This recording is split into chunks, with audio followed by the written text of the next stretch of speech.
नमस्कार, स्वागत आहे तुमचे आमच्या चॅनेलमध्ये। आवाज महामुंबईचा, शोध बातमीचा, कौल मनाचा। चला तर मग आमचे चॅनेल शेअर करा, लाईक करा आणि सबस्क्राइब करा।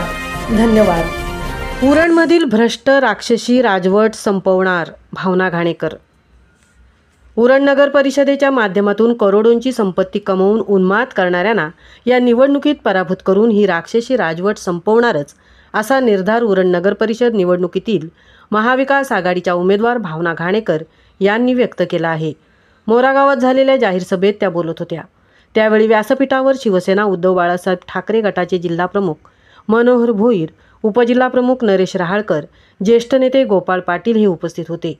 यावेळी जनसमुदायात संबोधित करताना भावना घाणेकर यांनी उरण नगर परिषदेतील भाजपाच्या कारभारावर सडकून टीका केली। त्यावेळी त्यांनी उरण शहरात असणाऱ्या स्वच्छतेवर बोलताना भाजप राजवटीने गेली 20 वर्ष उरण शहरातील जनतेच्या जीवाशी खेळ चालवला असून या भाजपाच्या भ्रष्ट राजवटीला जनतेच्या मताने उलथवून लावणारच असा विश्वास भावना घाणेकर यांनी व्यक्त केला आहे। यावेळी माजी आमदार मनोहर भोईर, उपजिल्हाप्रमुख नरेश रहाळकर, तालुका प्रमुख संतोष ठाकूर, सामाजिक कार्यकर्ते गोपाळ पाटील, राष्ट्रवादीचे युवा नेते फवाद खान, शिवसेनेचे गणेश शिंदे, शेकापचे रवी घरत तसेच आघाडीच्या नगरसेवक उमेदवारांनी आपले विचार व्यक्त केले। यावेळी सभेसाठी मोठा जनसमुदाय उपस्थित होता।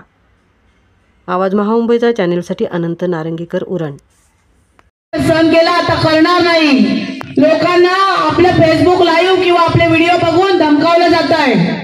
कोणी घाबरायची गरज नाही। आम्ही तुमच्या आणि आम्ही सारे जण तुमच्या पाठीशी उभे आहोत। प्रशासनावर मला 100% पोलीस प्रशासनावर विश्वास आहे। इथं चुकीची एक गोष्ट घडू देणार नाही। कोणी घाबरायची गरज नाही। बोटिंगचे दोर कापू, गटार बंद करू, असलं काही होणार नाही। एक फोन लावा, रात्री 12 असू दे, 1 वाजू दे, आम्ही असल्या गुंडांना घाबरत नाही। यांच्या अनधिकृत बांधकाम चालू आहे, यांच्या पुढाखाली अंधार आहे, यांचे तोडकाम तोडायसाठी सिडको आली होती। तेव्हा आम्ही गेलो, सगळ्यात पहिल्यांदा आम्ही गेलो राजकारण बाजूला ठेवून, कारण लोकांना त्रास होतो। यांचे वाईट साईड धंदे चालू आहेत, हे हप्ते गोळा करतात। त्यामुळे सर्वसामान्य माणसांनी कोणीही घाबरू नये। या ठिकाणचे उमेदवार आहेत, त्यांचा मला जाहीर आव्हान आहे। महेश बालदी, तुम्ही कौशिक शाह आणि त्यांच्या रबर स्टॅम्पला माझ्यासमोर डिबेटला बसवा, होऊन जाऊ दे। कोण उरणच्या प्रश्नावर बोलते आणि कोण नाही। एवढे कोट आणले, तेवढे कोट आणले, आयमाशे दिवे लागले, नंतर बंद झाले कारण कमिशन मिळालं नाही। ज्या ठिकाणी कमिशन मिळणार नाही त्या ठिकाणी काम बंद। टाउन हॉलचं पण काम एवढ्यासाठी रखडलं, कमिशन दिलं नाही। अनेक ठिकाणी असा भ्रष्टाचाराची मालिका सांगता येईल। मी जिथं जाते तिथे रस्ते नाहीत, पाणी नाही, वीज नाही, आणि मी फेसबुक लाईव्ह करते म्हणून पोटात दुखतं। अरे प्रभावी माध्यम आहे सोशल मीडिया, लोकांपर्यंत पोहोचणार मी। जोपर्यंत निवडणुकीचा प्रचार थांबत नाही तोपर्यंत मी फेसबुक लाईव्ह दाखवणार आणि तुमचे काळे कारनामे दाखवणार लोकांना, आणि मी घाबरणारी नाहीये। आज आमदाराला गल्लोगल्ली, दारोदारी 1 वाजता 2 वाजता गपचूप फिरायला लागतंय।